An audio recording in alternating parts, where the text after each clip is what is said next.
Muy buenos días a todos. Buen sábado. Hoy les voy a hablar de un músico que por su historia no era para su época. Voy a hablarles de Niccolò Paganini, un violinista virtuoso, un monstruo, un personaje totalmente distinto a lo que se vio en ese momento.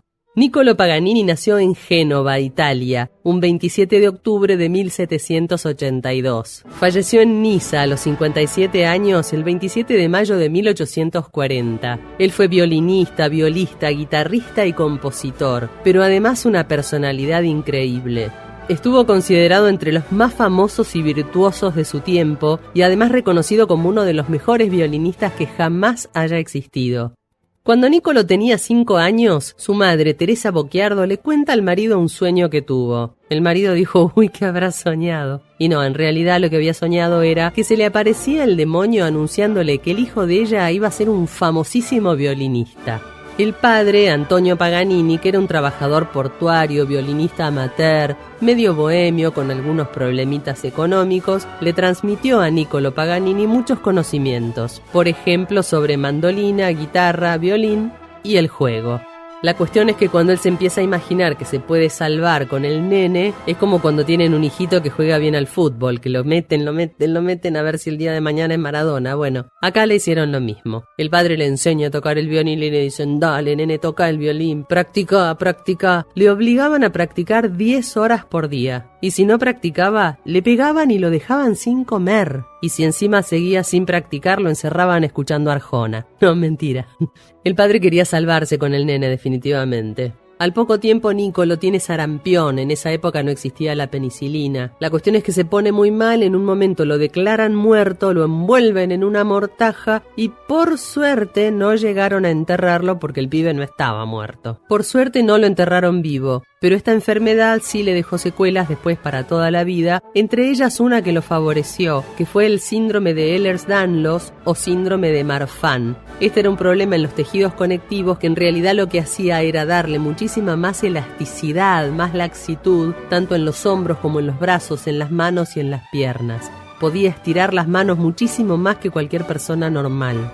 Esta facilidad, junto a las técnicas que él aplicaba con el violín, le permitían hacer cosas que nadie podía hacer con el violín, como por ejemplo tocar 12 notas por segundo. Encima el violín en esa época era asociado con el diablo, a causa de una leyenda de un músico también violinista, Giuseppe Tartini, que había nacido en Pirán, que es un lugar que hay en Italia que hoy por hoy es territorio esloveno. O sea que hoy sería esloveno, pero en esa época nació italiano. Este músico Giuseppe Tartini decía que se le había aparecido el diablo y hasta le escribió una obra para él.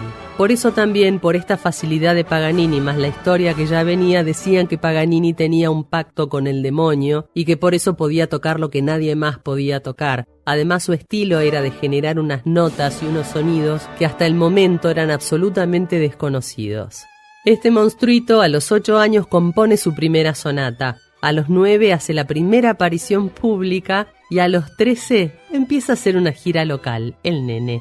El padre, ya que había sacado la calculadora Texas Instruments, gastando a cuenta, lo manda a estudiar con el maestro Alessandro Rolla. Cuando el maestro lo escucha, le dice, yo no tengo nada que enseñarle al pibe, este pibe es una bestia. No obstante, aceptó ser su profesor y bueno, le enseñó lo que pudo enseñarle. A los 15 años, Paganini empieza una gira nacional por las principales ciudades de Italia. Para los 16 ya era recontraconocido y dijo, chao viejo, me tenés recontrapodrido. Se libera del padre que era un tirano absoluto, un rompepelotas, un interesado. Entonces se revela, tira la chancleta, pega el portazo y empieza a vivir su vida, por supuesto, una vida licenciosa, donde estaba presente el juego. Se dice que incluso hasta apostó su violín y hasta lo perdió. Y el que le ganó el violín en el juego le dijo, toma, toca por última vez. Faltaba que le dijera, tocate una que sepamos todos. Y cuando lo escuchó, le dijo, no, quédatelo. Este violín en mis manos no vale nada y en tus manos vale oro. Así que quédatelo. El juego no fue lo único, también se dedicó al chupi, los puticlubes, era un desastre la vida de él. Y esto fue lo que le dejó también, por ejemplo, una linda sífilis, que después empezó a tratar con mercurio y ahora les voy a contar las consecuencias. A los 19 años lo invitaron a tocar en una misa papal. Él tenía que musicalizar un momentito de la misa. Y el muy irreverente se mandó un concierto de 28 minutos en el medio de la misa. Se cagó en todo. A los 20 años ya empezó a componer, compuso más de 20 obras para guitarra y otros instrumentos, empezó a componer sus caprichos, que son unas composiciones cortitas en violín como estudios y que son complicadísimas. Entre los 23 y los 31 años fue director musical de la orquesta de la corte de María Ana Elisa Bacchiocchi. Esta chiquita era la hermana mayor de Napoleón. Bueno, Paganini, que no se le pasaba ninguna, le entró a Elisa, le entró a la hermana, no le entró a Bonaparte porque andaba por ahí conquistando cosas en Europa. Pero digamos que Paganini, a pesar de tener un aspecto espantoso, tenía una personalidad bastante arrolladora, tenía éxito con las mujeres y no dejaba títere con cabeza. Se ve que había salido bastante subidor. Cuentan las historias que el tipo por los jardines daba vuelta a los sapos a ver si le podía dar o no. No, mentira. Lo que pasa es que las hermanitas de Napoleón se ve que serían más fáciles que la tabla del 1, pero bueno, pobres chicas. Bien, a los 32 años, Paganini había dejado embarazada a una amante que tuvo que se llamaba Angelina Cabana, pero lo peor es que lo acusan de haberla asesinado. Entonces cae engallolado 8 años sin siquiera saber si había sido él el que había cometido el crimen o no. Que a la sazón parece que no, pero bueno, se comió 8 años en cana. Adentro de la prisión, a modo de burla, un carcelero le dio para que tocara un violín con una sola cuerda. ¿Qué hizo Paganini? Tocó maravillosamente bien con un violín con una sola cuerda. Esto le dio muchísima más fama todavía. Cuando por fin sale de la gallola, cuando lo sueltan, a los 41 años da un concierto en La Scala. Después de este concierto da una gira internacional europea, se hace mucho más famoso, aumenta sus honorarios como músico 5 veces y empieza a amasar una fortuna que él nunca había sospechado. A pesar de la fortuna que tenía, se seguía vistiendo con ropa negra, oscura, así toda raída, no cuida su aspecto, usa abrigos largos, todos deshilachados, y le daban este perfil inconfundible de heavy metal o de tipo raro distinto a todos. Él aprovechaba también esa fama porque se sentía que era especial. Aparte era el niño rebelde, era el tipo que no le importaba nada, iba para adelante y se hacía solo. Calculo que también habrá tenido mucho que ver con lo que sufrió de criatura. Cuando llegaba decían, mira, ahí viene el roñoso ese de Paganini. Hay una anécdota de un cochero que lo lleva en Francia saliendo de uno de los conciertos. Sabiendo que él es Paganini, cuando lo deja en el hotel pretende cobrarle 20 francos por el viaje en lugar de 2 francos, que era lo que costaba. Entonces Paganini, que no le estaba haciendo mucho honor al apellido de Paganini, le da 2 francos, que es lo que vale el viaje, porque no era la primera vez que lo hacía, y le dice, los otros 18 francos te los voy a dar cuando aprendas a manejar el coche en una sola rueda, como él hacía con las cuerdas del violín. A los 42 años tuvo otra relación con una bailarina, Antonia Bianchi. Bueno, a esta Antonita la deja con el bombo, nace un nene que se llama Aquiles y este es el hijo con el que él pide quedarse después de separarse de Antonia. Le paga 2.000 francos para que lo deje de joder porque ya no se la aguanta más, no se la bancaba más, la mina hasta le quiso romper el violín. De hecho, él no se había casado con ella porque ya sabía que no se le iba a fumar toda la vida, pero él insiste en quedarse con la Bendy y lo cría con todo el amor, con toda la dedicación, hace de padre y madre, y este hijo es su eterno compañero y es quien luego recopila toda la obra de Niccolò Paganini. Los contemporáneos de Paganini lo describen como un ser cadavérico, de ojos negros, con la piel muy blanca, que después se le pone grisácea por el tratamiento del mercurio, el pelo largo, negro, la nariz prominente, estatura media, aunque algunos dicen que era muy alto, flaquísimo, feo, descuidado, trasudo, así con la piel medio grisácea después por el tratamiento del mercurio con el que combatía la sífilis. Algunos años después también se le empezaron a caer todos los dientes por el tratamiento con el mercurio y también empezó a tener muchos problemas estomacales. Mirándolo con los ojos de hoy yo creo que se parecería, no sé, a Ozzy Osbourne flaco, no sé, pero el tipo parecía re metalero, aparte se la rebancaba. A los 46 años se establece en Viena, donde conoce a Frédéric Chopin. A él no le dio. Y después a los 48 conoce en París al pianista y compositor húngaro Franz Liszt. Creo que a él tampoco le dio, en realidad no lo sabemos, pero pensamos que no, porque no está en ningún lado.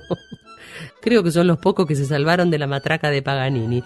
Pero bueno, Liszt se fascina con la manera de interpretar de Paganini y de hecho desarrolla en el piano una forma paralela de interpretar. Paganini, además de los 24 caprichos, escribe 6 conciertos y varias sonatas, además de 200 piezas en las que involucra de alguna manera la guitarra. Llegó a tener 5 violines Stradivarius, que es el violín más famoso y más exquisito que existe, 2 Amati, que también son reconocidísimos, de luthiers espectaculares, y un Guarnerius, que era su favorito, y él le llamaba Il Canone, que este es el que está guardado en el Museo de Génova. Además de los problemitas de salud de los que ya hablé, se pescó un cáncer de laringe que le empezó a hacer perder la voz a pasos agigantados. Fue muy influyente sobre otros músicos, como por ejemplo Franz Liszt, Rachmaninoff, Schumann, entre otros, a los cuales creo que tampoco les dio. La fama de endemoniado lo persiguió hasta la muerte, porque él había sido excomulgado por la vida que llevaba, y además el obispo de Niza le negó la sepultura eclesiástica cuando murió, porque él se había negado a recibir la extrema unción, porque él decía que todavía no le había llegado la hora, que todavía no se iba a morir, que se dejaran de joder con la extrema unción, sacame esa cosa, así nomás. La cuestión es que al no poder darle sepultura eclesiástica, el ataúd estuvo durante 1 año en el sótano de la casa del hijo. ¡Qué lindo! Me imagino que le pasaría a Blem cada tanto, no sé. O por ahí lo usaba como tabla para cortar el salame. No sé, no me imagino tener el ataúd en casa. Después de eso fue enterrado en un cementerio a las afueras de Niza y a los 36 años de esto lograron trasladarlo a Parma, que es donde él reposa actualmente. Toda su historia transcurre en el romanticismo, cuando la Revolución Francesa genera una nueva sociedad que está totalmente exaltada por la libertad por encima de todas las cosas. Los artistas se independizan de los mecenas, empiezan a crear obras para el público, ya no tanto para las cortes, siguen su propio gusto, escriben lo que ellos sienten y no lo que se les pide, y buscan permanentemente que afloren las pasiones, que sea todo así como muy pasional en todas sus obras. Parece que andaban todos calientes, todos recontralzados. París se convierte en el centro más importante cultural de la música y esta es la época justamente donde más auge tienen todos estos músicos románticos y donde aparece este monstruo al que admiro y me encanta, que es Niccolò Paganini. Y lo que estuvieron escuchando de fondo es el concierto número 1 en re mayor para violín y orquesta de Niccolò Paganini. Espero que les haya gustado, que se hayan entretenido. Yo les mando un beso enorme y espero tenerlos el sábado que viene en el próximo segmento de Mundo de Mente. Chau, chau.